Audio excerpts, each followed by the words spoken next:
Hello, I'm Anthony Wooton. I currently serve as the Provost and Chief Academic Officer here at Howard University, and it has certainly been my honor and my pleasure for the university community to host the members of the Parliamentary Black Caucus of Canada and the leaders of several of the most historic civil rights organizations here in the United States.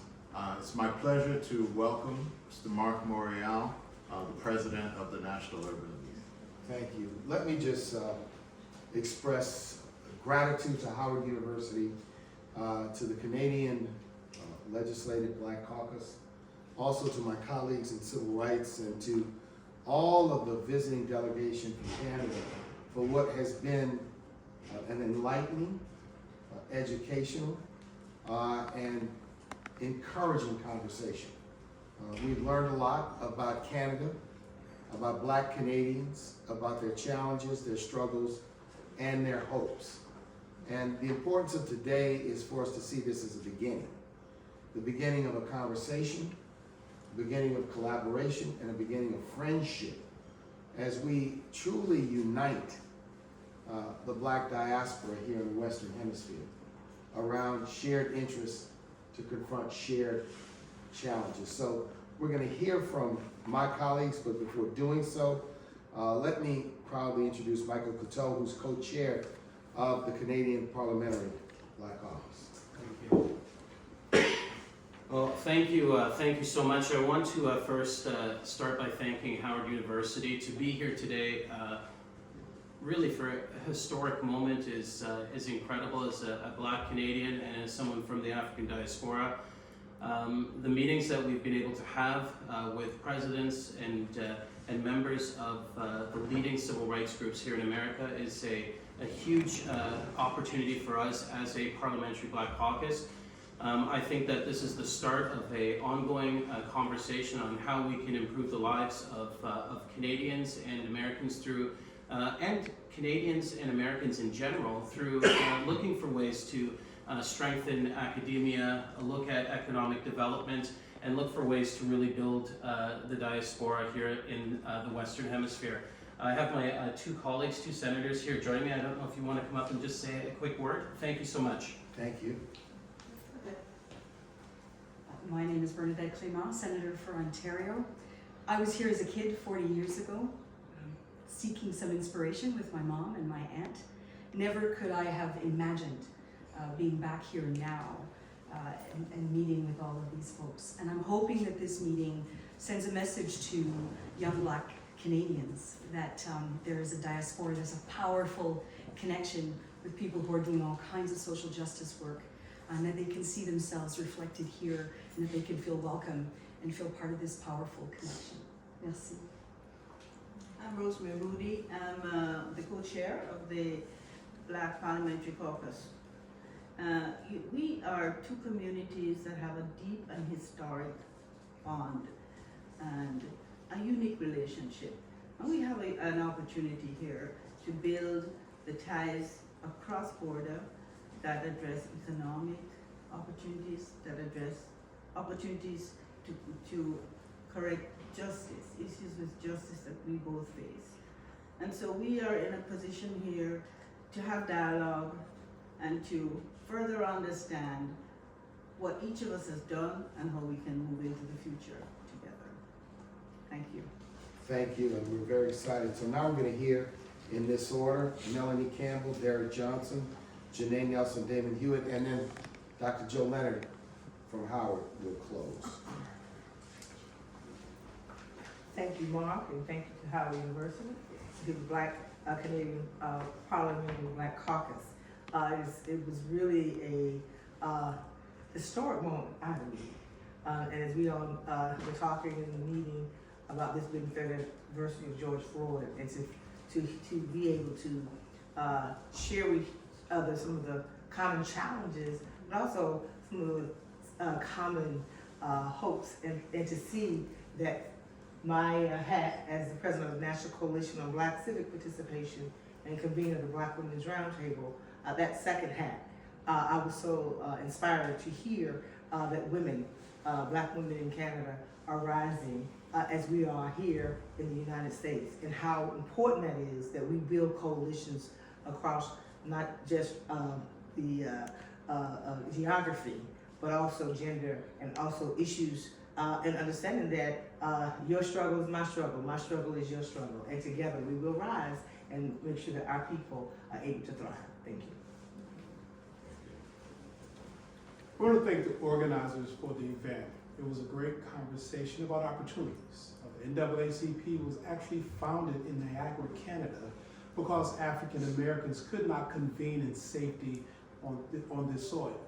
And so to have this conversation is both historic, but it's also an opportunity to continue to build upon the mutual interest that we have to ensure that all human beings are treated with dignity, regardless of their national origins or the ethnic background. So for the NAACP, we look forward to ongoing dialogues with members of not only the Canadian Parliament, but also citizens of Canada of African descent. Janae Nelson, Legal Defense Fund.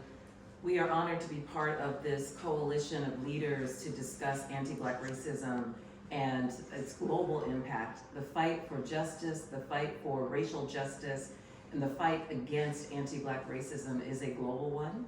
And we are honored to be in conversation with representatives from Canada because we share a history, we share a struggle, and we share a future. And recognize that it is only through conversation and dialogue and unified resistance to white supremacy that we can advance the ideals that we all hold. So we are grateful for this moment. Thank you. Thanks, Janae. I want to thank Howard University for this historic convening, for our brothers and sisters from Canada for joining forces with us, and allied civil rights leaders for understanding the importance of togetherness. My colleagues have already stated, we know two things: that anti-Black racism is a global plight, a global problem, and it knows no borders, it knows no bounds. But we also know that the promise and possibility of the Black diaspora, the African diaspora, also knows no bounds. That we can learn from each other through mutual exchange, that we know we have a shared history and a shared contemporary struggle.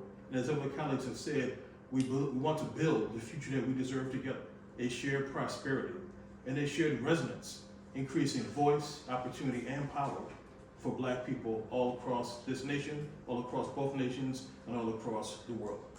It is so fitting that we are meeting today on the anniversary, sadly, of the murder of George Floyd in the United States, which sparked a reawakening for some, that has lasted for some and not for others, of shared struggle, interracial, international, people taking to the streets in protest, demanding accountability, not just in the moment, but also for the future. And we're so glad to build this alliance, and we are committed to keeping it going. Thank you. You're going to close, Dr. Leonard.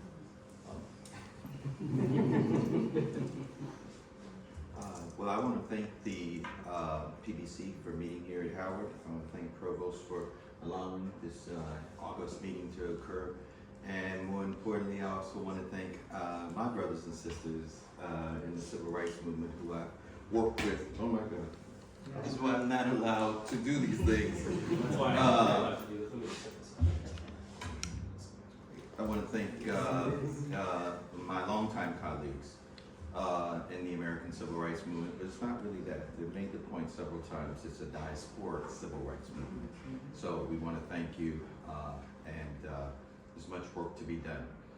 Any questions of press assembled to our assembled body?